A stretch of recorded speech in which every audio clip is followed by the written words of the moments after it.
Bismillahirrahmanirrahim. Assalamualaikum warahmatullahi wabarakatuh. Baiklah, kali ini saya Alifan Hanif dengan NIM 2230102002 akan menjelaskan tentang konsep manajemen tenaga pendidik dan kependidikan.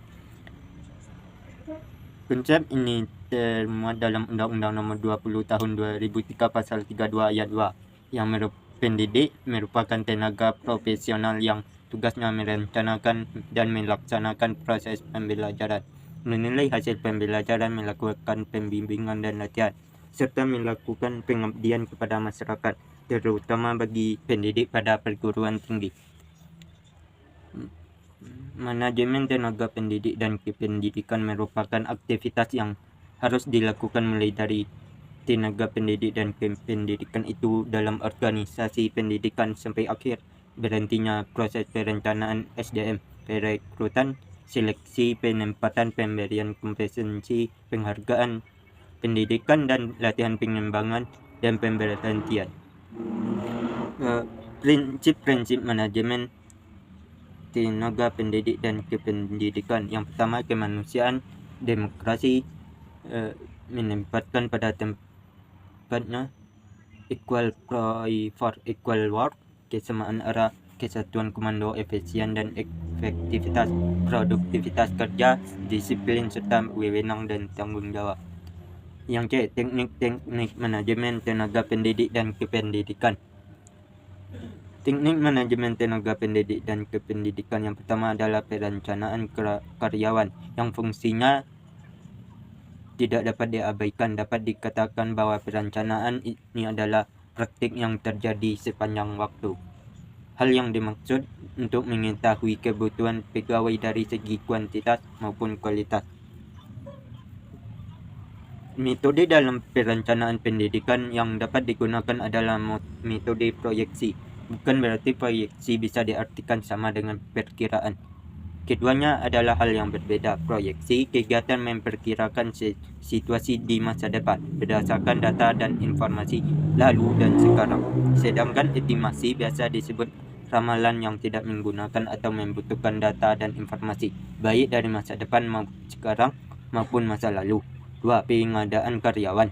Setelah merencanakan kebutuhan pegawai baik dari segi kuantitas maupun kualitas, selanjutnya kepala sekolah melakukan rekrutmen untuk mendapatkan calon tenaga kependidikan dengan cara mengumumkan di media elektronik dan cetak.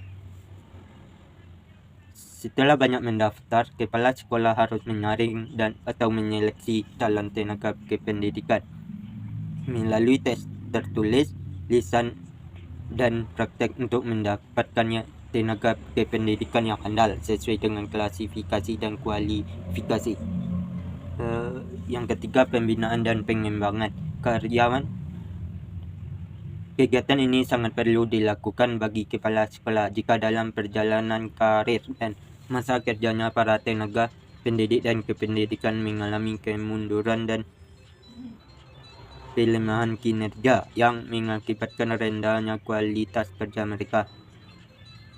Hal yang dapat mengembalikan kualitas dan motivasi kerja, kepala sekolah harus melakukan pembinaan secara intensif dan evaluasi kerja yang mendalam. Salah satu pengadaan pelatihan seminar tentang pengetahuan dan keterampilan kerja. 4. Promosi dan mutasi. Kepala sekolah pasti sudah mengantongi potensi dan kelemahan pegawainya.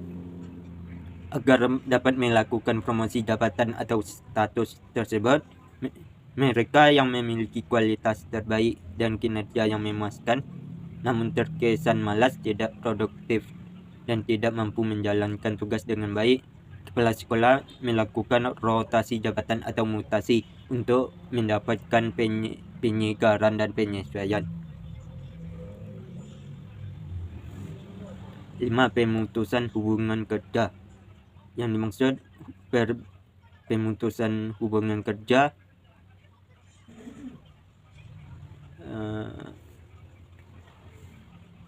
Apabila seorang pegawai tidak lagi dapat melaksanakan tugas dan tanggung jawabnya dengan sebaiknya, kepala sekolah harus mengambil tindakan tegas dan memberhentikan dengan syarat telah melalui pertimbangan yang cermat dan mendalam. 6. Kompetensi dan penghargaan.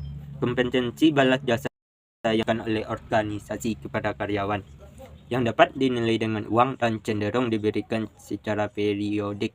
Bentuk kompetensi dapat berupa gaji, tunjangan, fasilitas hidup, hal-hal yang penting untuk mendongkrak atau meningkatkan kinerja dan kualitas kerja guru. Hal ini menjadi peluang bagi setiap orang yang melihat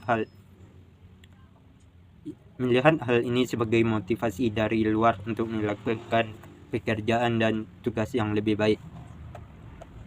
Mungkin hanya itu yang dapat. Terima kasih atas perhatian. Mohon maaf atas kesalahan. Assalamualaikum warahmatullahi wabarakatuh.